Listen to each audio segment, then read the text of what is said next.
Bienvenue dans Fleurs confidentielles, un espace où on prend le temps de ressentir, de mettre des mots sur ce qui se passe à l'intérieur. Aujourd'hui, j'ai envie de vous proposer un tout nouveau format, des audios exclusifs, rien que pour vous. Des moments un peu différents, plus spontanés, plus intimes, où je viens vous parler seule d'un sujet précis, comme une discussion qu'on aurait tous les deux. Alors installe-toi confortablement, prends une respiration et on peut commencer.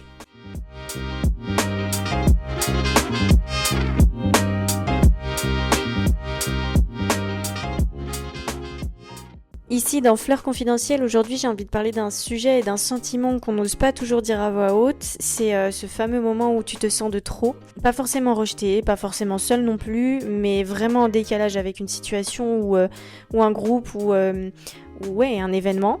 Comme si ta présence en fait elle n'était pas vraiment nécessaire et c'est un sentiment que beaucoup de personnes ressentent mais que très peu assument parce qu'il est souvent accompagné de la honte généralement et on se dit mais pourquoi je ressens ça alors que tout va bien ? Pourquoi j'ai l'impression de déranger ? Et du coup on finit par se taire.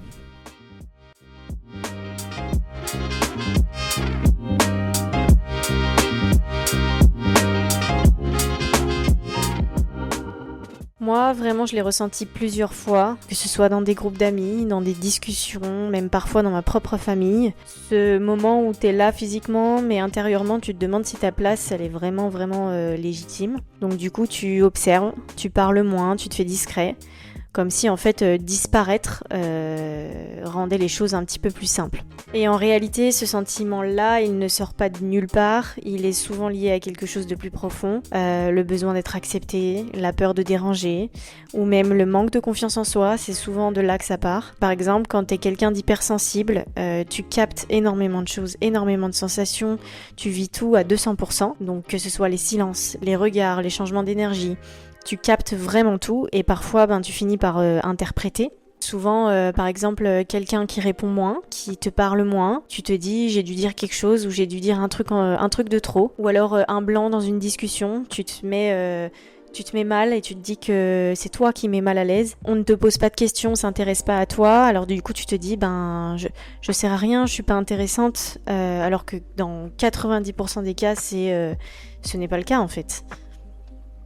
Il y a un concept qui est souvent utilisé en psychologie qui explique bien ça, qu'on appelle le biais d'interprétation négative. Et c'est le fait de donner en fait un sens négatif à une situation sans en avoir les preuves, sans en avoir des exemples concrets. Et c'est vraiment une interprétation que tu te fais toi-même et que tu viens constater comme quelque chose de vraiment négatif.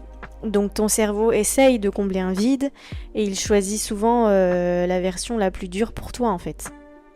Et il y a souvent autre chose aussi, dans certains cas, quand tu as appris plus jeune à prendre moins de place, par exemple éviter de déranger tes parents, ou alors être sage, discret, facile dans certaines situations, ou alors ne pas trop exprimer tes émotions, tu développes en fait une sorte de réflexe, une sorte de carapace qu'on appelle finalement tout simplement t'effacer pour être accepté. Et ce réflexe-là, tu le gardes jusqu'à l'âge adulte, voire même toute ta vie au final. Du coup, dans certaines situations sociales, tu ne prends pas trop ta place naturellement, tu attends qu'on te la donne, mais le problème c'est que personne ne va venir te dire « Vas-y, parle, exprime-toi, tu as ta place ici ». Alors du coup, tu restes en retrait, et plus tu restes en retrait, plus tu as l'impression d'être de trop.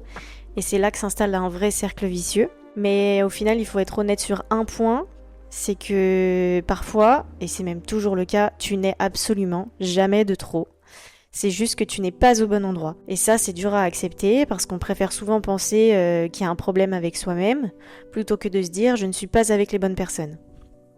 Je peux te donner un exemple très concret. Tu peux être dans un groupe où les discussions sont superficielles selon toi, où les gens parlent sans vraiment t'écouter au final, où il y a vraiment pas beaucoup de profondeur dans la discussion et où toi tu te sens vraiment en décalage et du coup tu trouves pas ta place. Mais ça veut pas dire que tu es de trop, ça veut juste dire que ce groupe de personnes là te correspond pas à ta manière d'être et ne correspond pas du tout à qui tu es. À l'inverse, si tu te mets avec une personne qui te comprend vraiment, un groupe d'amis que tu as depuis des années, quelqu'un de ta famille avec qui tu t'entends vraiment très bien, et d'un coup, du coup, tu te rends compte que tu parles naturellement, tu ris plus, tu te sens légitime, et tu te poses moins la question. Donc, la vraie question à te poser au final, c'est pas toujours est-ce que je suis trop, mais plutôt est-ce que je suis au bon endroit pour être moi. Il y a aussi un truc assez important à comprendre, se sentir de trop, c'est souvent lié à la perception qu'on a de sa propre valeur. Si au fond de toi tu sens que tu n'es pas assez intéressant ou intéressante, que tu n'apportes pas grand-chose, que tu es moins que les autres, alors tu vas inconsciemment te positionner en retrait, même sans forcément t'en rendre compte. Et ça se voit, ça donne une impression de il est timide, il ne veut pas me parler, et ça se voit dans ton langage corporel, dans ta manière de parler, dans ton énergie. Mais la réalité, c'est que ta présence a de la valeur, même quand tu ne fais rien de particulier. Tu n'as pas besoin d'être plus drôle, ou plus intéressante, ou plus extravertie pour mériter ta place. Parfois, être là, écouter, ressentir, c'est déjà beaucoup, c'est déjà énorme. Et si tu te reconnais dans ce que je dis, j'aimerais que tu retiennes ça, que tu n'es pas de trop, que tu es peut-être juste fatigué de devoir te justifier d'exister. Et je t'assure que petit à petit tu peux changer ça, pas en devenant quelqu'un d'autre, mais en osant un peu plus t'exprimer, en arrêtant de t'auto-censurer et en choisissant des environnements où tu te sens vraiment bien et à ta place. Et surtout en arrêtant de croire que ta place dépend du regard des autres. Parce que au final, ta place, elle ne se négocie pas, elle existe déjà. Si cet audio te parle, prends un moment pour y réfléchir aujourd'hui, dans quelconque endroit, pense-y, essaye de te remémorer tous les endroits où tu t'es senti de trop, et aussi de te remémorer tous les endroits dans lesquels tu t'es vraiment senti à ta place, et ça en dira beaucoup pour l'avenir.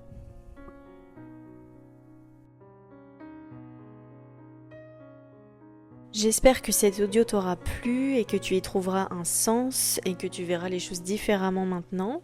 Et merci à toi d'avoir écouté et à bientôt.